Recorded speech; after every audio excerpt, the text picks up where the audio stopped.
सबसे पहले मंच पर विराजमान हमारे महान के पूर्वज पंचतत्व धरती आकाश चांद सूरज तारे और इस पावन धरती पर गांव गांव ढाई ढाई से पहुंचे हुए आप तमाम बड़े बुजुर्ग माता बहनें छोटे छोटे बच्चे एवं हमारे क्रांतिकारी युवा साथी और राजस्थान मध्य प्रदेश गुजरात और महाराष्ट्र के पावन धरती से हमारे बीच में हमारे इस कार्यक्रम में उपस्थित हुए आप तमाम साथियों का मैं क्रांतिकारी जोहार स्वागत अभिनंदन करता हूं।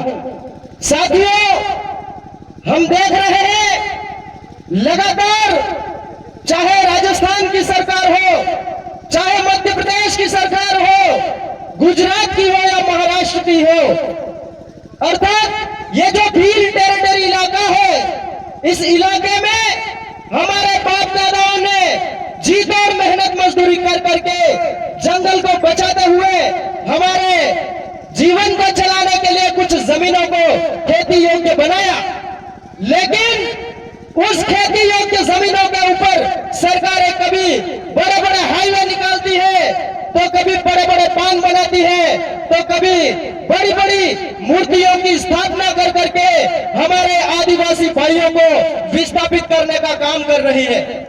ऐसे में हमको यह समझने की जरूरत है कि आखिर यह सरकार इस तरीके की कारतूतें क्यों कर रही है।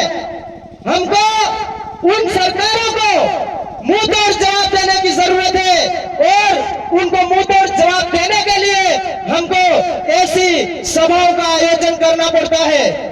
साथियों, मैं बाहर की बातें न करते हुए इस कार्यक्रम का उद्देश्य क्या है, यह कार्यक्रम का आयोजन हम क्यों कर रहे हैं, इसके ऊपर आना चाहता हूं। साथियों, आप देख पा रहे हैं या जितने भी खेत आपको दिख रहे हैं, लगभग यहाँ पर गेहूं की फसलें लहला रही है। साथ ही आप देख रहे हैं जो कपास की फसलें हैं, उसमें इतना जोरदार कपास लगा हुआ है, लोग बीन नहीं पा रहे हैं। ऐसे में यदि यहां से लगाकर उस सामने वाले किनारे तक यदि कोई बड़ा बांध बनता है, तो यहाँ पर आने वाली तमाम जमीनें हैं जो डूब क्षेत्र में चली जाने वाली है। और इन्हीं जमीनों को बचाने के लिए हम आज हमारे भगवान बिरसा मुंडा की मूर्ति का स्थापना कर रहे हैं। बिरसा मुंडा ने आजादी से पहले भी हमारे लिए जल जंगल जमीन के लिए लड़ाई लड़ी और आज हम उनके वंशज उनकी मूर्तियों की स्थापना करके हम हमारे जमीनों को बचाने का काम कर रहे हैं। साथियों, अगर आज हम जागरूक नहीं होते हैं तो ये सरकारें हमारी जमीनों को इन जो लोग पूंजीपति है, उद्योगपति है, उनको सुपुर्द कर देने वाले हैं। आपको पता होना चाहिए ये बांध क्यों बनाया जा रहा। आपको गुमराह किया जाएगा कि आपको पानी देने के लिए बांध बनाया जा रहा, लेकिन सच्चाई यह है ये बांध बनने के बाद आपके पास से ये 8 लाइन एक्सप्रेस वे निकला है, इसके आसपास आने वाले समय में बड़ी बड़ी कंपनियां लगने वाली है, जिसमें हमारे आदिवासी भाइयों की जमीनें छीनी जाने वाली है। और कंपनियों को चलाने के लिए हमारे लिए यहाँ पर ये बड़े बड़े बांधों का निर्माण करने की साजिशें रची जा रही है। इसलिए हम सबको जगह जगह हमारे ग्राम सभा का निर्माण करके हमारे से छीनी जाने वाली जमीनों को बचाने के लिए लड़ाई लड़नी पड़ेगी। इसके लिए हम सभी को एक जाजम पे आकर के आदिवासी परिवार की विचारधारा को मानते हुए जगह जगह हमें जागरूकता अभियान चलाने पड़ेंगे।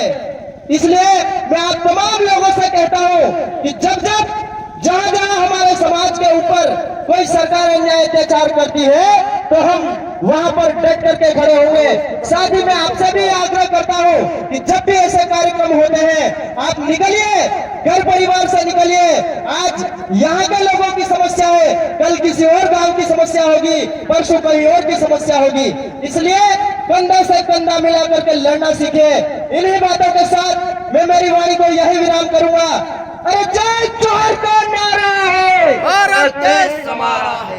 जय जोहर का नारा है, भारत देश हमारा है। धन्यवाद, बहुत बहुत धन्यवाद। जय श्री जी। इसी अगले कार्य में हम